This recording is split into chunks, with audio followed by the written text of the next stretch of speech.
There are cities built from stone, and there are cities built from belief. Tenochtitlan rose from the water like a dream no one was supposed to touch. A city of temples, canals, and floating gardens. A place the Spanish would later call impossible. But for the people who lived here, this was the center of the world. Every morning, the lake carried the sound of paddles through the mist. Markets awakened before sunrise. Thousands of voices moved together like a living heartbeat. The city did not simply survive nature. It bent nature to its will. But every great city hides a hunger. Because the sun was not expected to rise for free. The gods demanded payment. And somewhere beneath the beauty of Tenochtitlan, there was always blood. No one knew it yet, but death was already moving across the ocean. At first, it arrived as whispers, wood creaking in distant fog. When the Spanish first entered Tenochtitlan in November of 1519, even they struggled to understand what they were seeing. The city rose from the lake like a mirage. White temples reflected in dark water. Stone causeways stretched across the horizon like veins connecting islands to the mainland.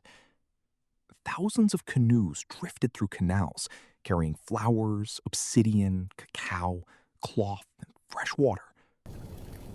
Bernal Diaz later wrote that it felt like something from a dream. And maybe that was the problem. Because men who believe they are walking through a dream eventually begin to believe they were sent to own it. At first, there was ceremony. Montezuma welcomed Hernan Cortez with gold, feathers, and silence heavy enough to feel dangerous. The emperor moved carefully, like a man already haunted by a future he could not stop.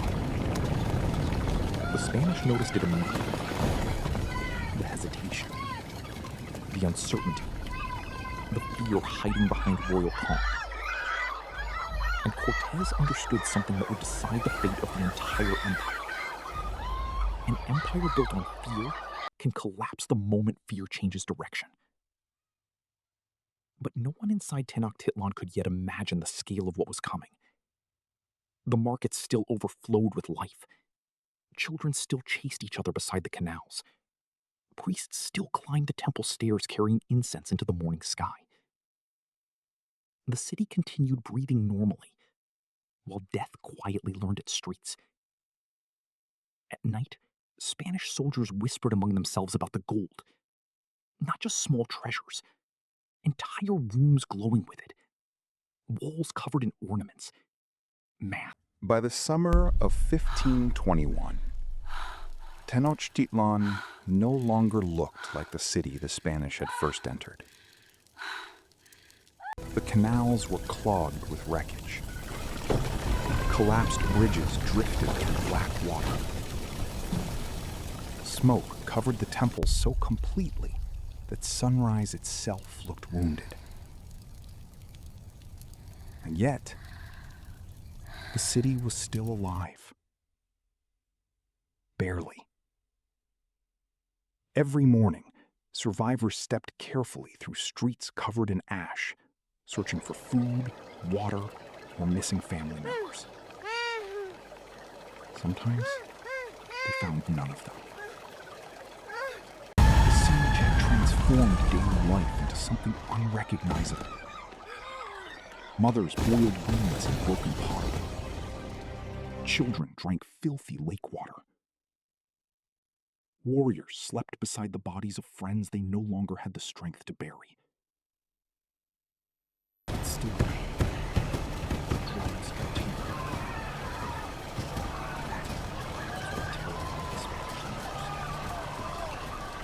Even starving, even surrounded, even dying, the people of Tenochtitlan refused to surrender quietly.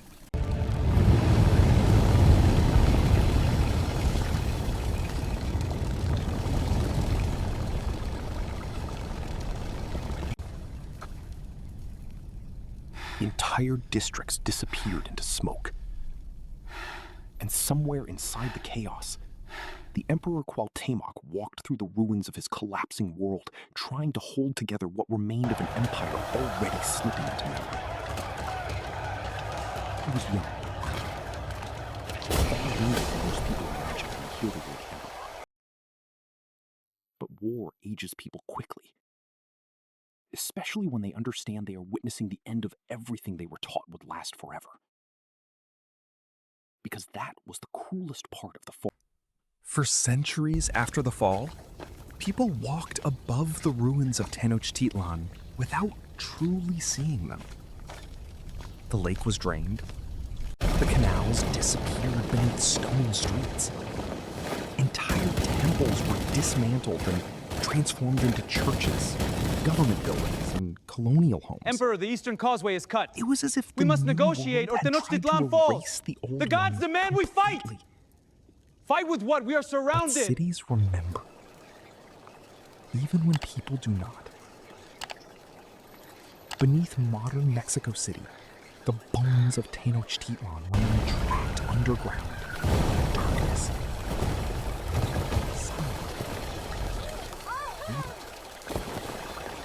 And sometimes, after heavy rain or construction work, the buried world would return for a moment. Workers digging foundations uncovered carved serpent heads staring upward through mud. Ancient staircases appeared beneath traffic and concrete. Fragments of forgotten walls emerged like ghosts beneath the modern city. As if the earth itself refused to keep the memory buried forever. Because history has a strange habit of surviving the people who try hardest to destroy it. The Spanish believed they had conquered Tenochtitlan completely. And there is something deeply unsettling about lost cities. Not just because they disappeared, but because life inside them once felt completely normal. People in Tenochtitlan woke before sunrise worrying about ordinary things. Food, family, money, love, tomorrow. They did not walk through the streets thinking they were living inside one of history's final chapters. To them, the city was not a legend. It was home. That may be the hardest part for modern people to understand. When we look at the ruins of ancient civilizations, it is tempting to imagine their endings as dramatic and inevitable.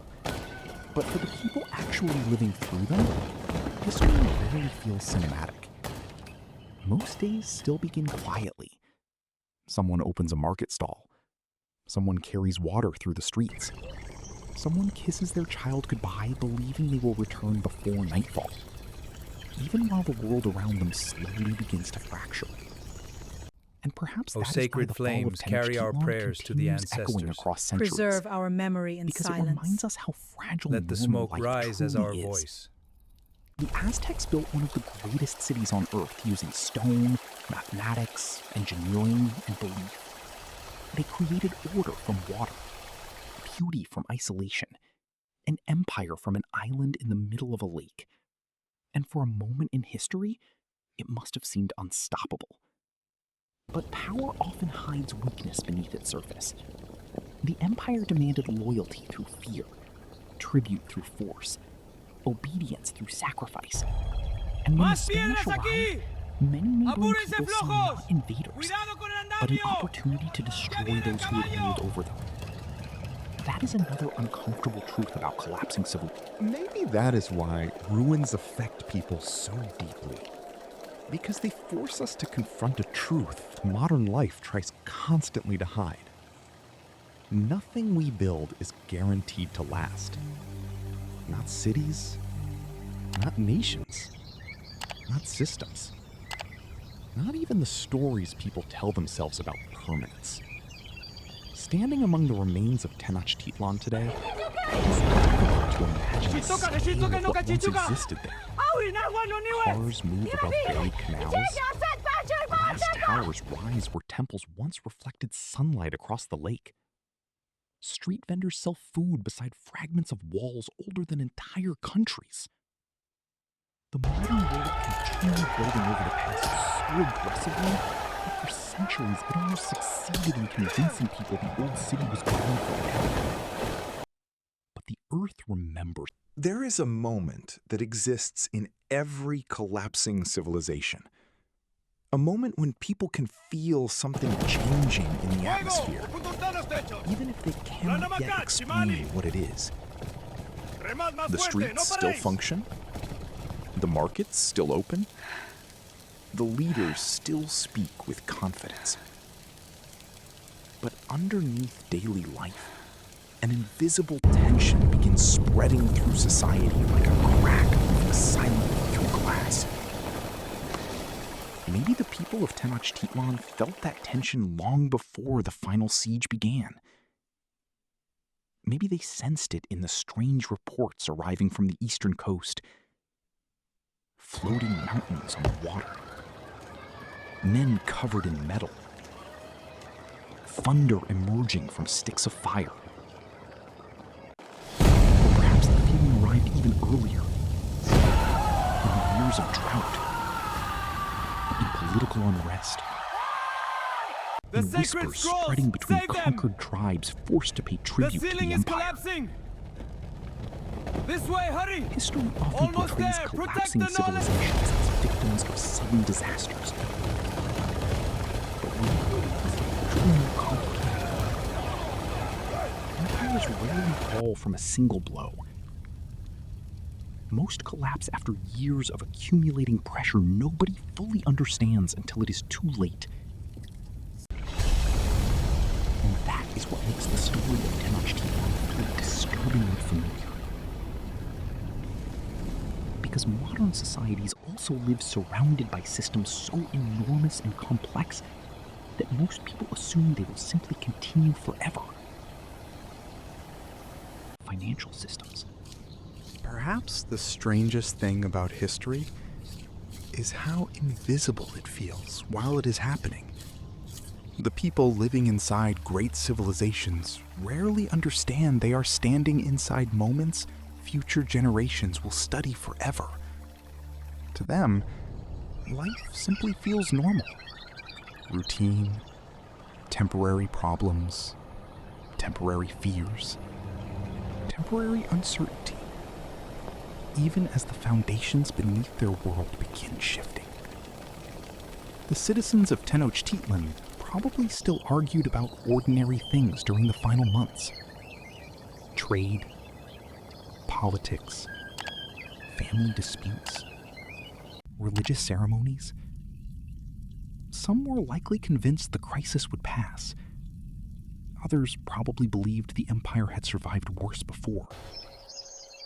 Human beings are remarkably skilled at convincing themselves stability will return.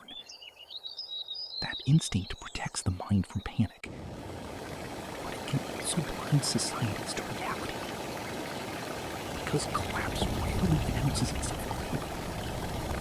It arrives gradually.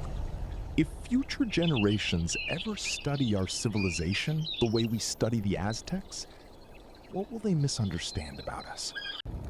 Perhaps they will see photographs of crowded cities glowing beneath electric light and assume we felt secure.